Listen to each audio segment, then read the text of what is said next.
filhos e netos não conseguirem alterar isso, os nossos bisnetos, tataranetos, trinetos, no final desse século, vão ver um mundo muito diferente. Vão ver um mundo em que o clima vai se tornar muito mais hostil às atividades econômicas, à agricultura. As zonas costeiras vão ser muito diferentes, deslocando centenas de milhões de pessoas. A agricultura do mundo, principalmente do mundo em desenvolvimento hoje, que esperamos no final do século não seja mais em desenvolvimento, mas lutará com mais dificuldades.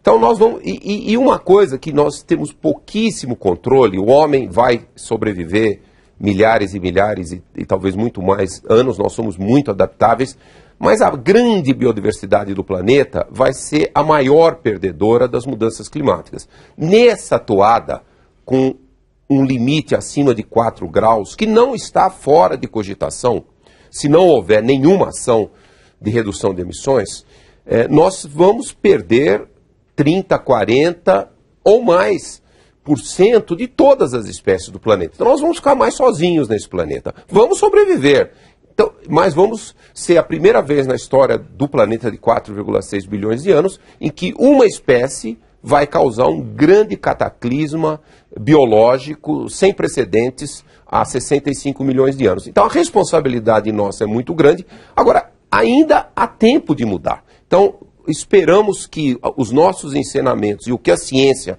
já demonstra como fato possa servir à próxima geração, e a outra não pode passar dessas próximas duas uma radical mudança do padrão de vida e do padrão de consumo.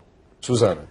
Bom, eu acho assim que esse relatório deixou bem claro que essa questão da mudança climática, da previsão de aumento de temperatura, tem a nossa impressão digital, né? A impressão digital do homem. Portanto, a nossa responsabilidade é uma questão que a gente tem que resolver. Só que, normalmente, a solução ela não está nas mãos daquele que vai sofrer o dano. Por exemplo, quem poderá afundar é Kiribati, mas a solução não está numa ilha que realmente pouco contribui. Então, o que me assusta, o que me preocupa, além dessas questões todas que o Nobre colocou, é que a gente vai enfrentar, né, nossos filhos, netos, um mundo muito desigual. Eu acho que vai cada vez ficar mais evidente a desigualdade, porque aqueles que têm que agir não estão agindo, né, que são os grandes emissores, e quem vai realmente sofrer muito impacto, quem vai ter muito dano, não consegue administrar, não tem o que fazer. Uma pequena ilha do Pacífico não vai reduzir o que se eles nem consomem, né? E, no entanto, eles vão ser muito prejudicados, seja isso no âmbito mundial, seja até num país das dimensões do Brasil, né, onde os mais pobres, os mais vulneráveis, vão realmente ser muito prejudicados. Emílio. Eu creio que a próxima geração vai ver mais danos das mudanças climáticas e mais custos. Como esta próxima geração e a seguinte vão reagir, eu queria pensar talvez num cenário que também pode haver uma transição, também pode haver uma virada, né? O ar de Londres hoje é mais limpo do que nos anos 50. Então, assim como os impactos ambientais locais despertaram uma reação, né, também com relação ao impacto ambiental global, pode ser que haja uma reação. Então eu espero que meus filhos e meus netos vão ter essa luta, essa transição, essa virada, vai ser uma questão cada vez mais na ordem do dia. Se os americanos estão até parando de fumar, por que não pensar que a gente possa, né, acabar com o nosso vício em petróleo e carvão mineral? Eu vejo que a gente tem condições, né, de tirar o encanto do automóvel. Isso já está acontecendo, de certa forma, para as novas gerações. Então, eu diria que a luta política e a mobilização, né, assim como ela foi capaz de trazer avanços na luta contra os impactos ambientais locais, também pode vir a mudar no futuro a questão das mudanças climáticas. A gente vai fazer um breve intervalo, voltamos já já com o segundo bloco do Cidades e Soluções especial sobre o relatório do IPCC.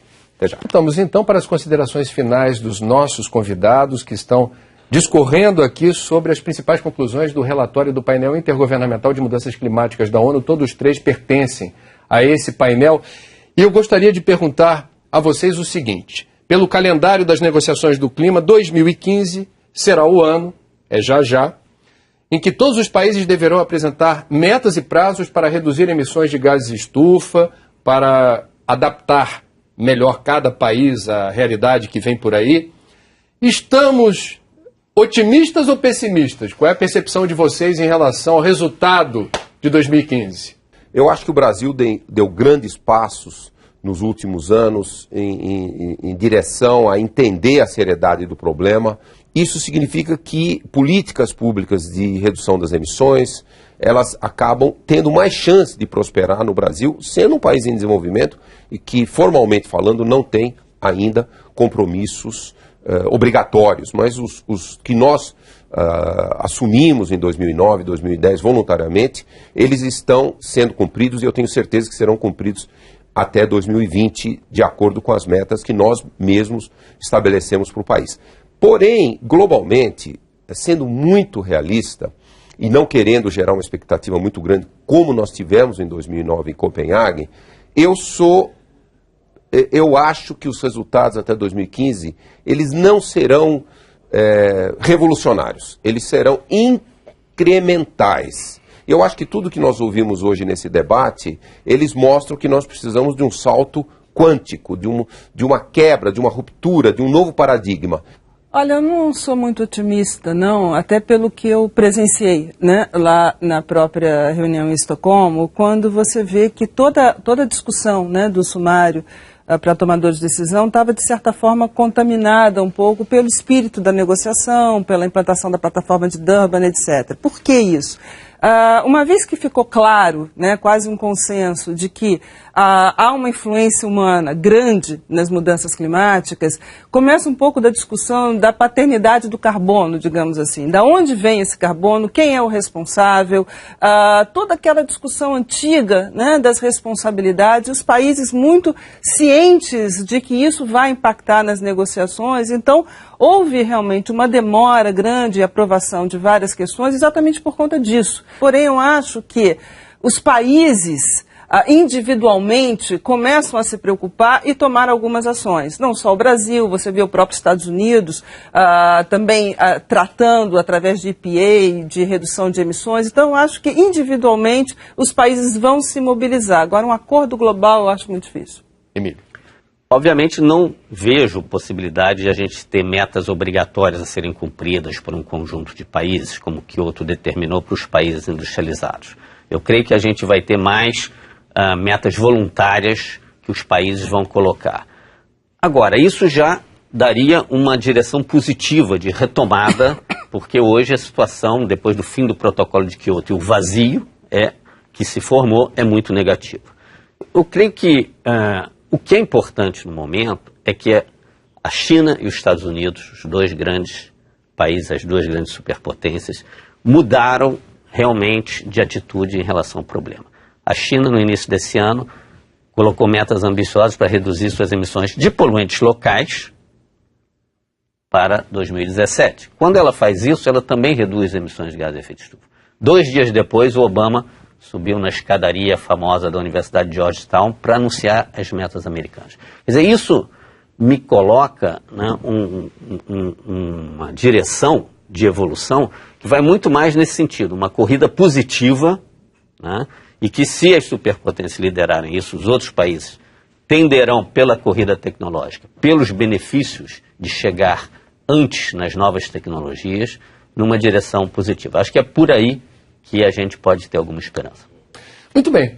Eu agradeço então as participações dos nossos convidados, são eles Carlos Nobre, secretário do Ministério de Ciência, Tecnologia e Inovação, Suzana Kahn, presidente do Comitê Científico do Painel Brasileiro de Mudança Climática, e Emílio Lahovere, coordenador científico deste mesmo painel.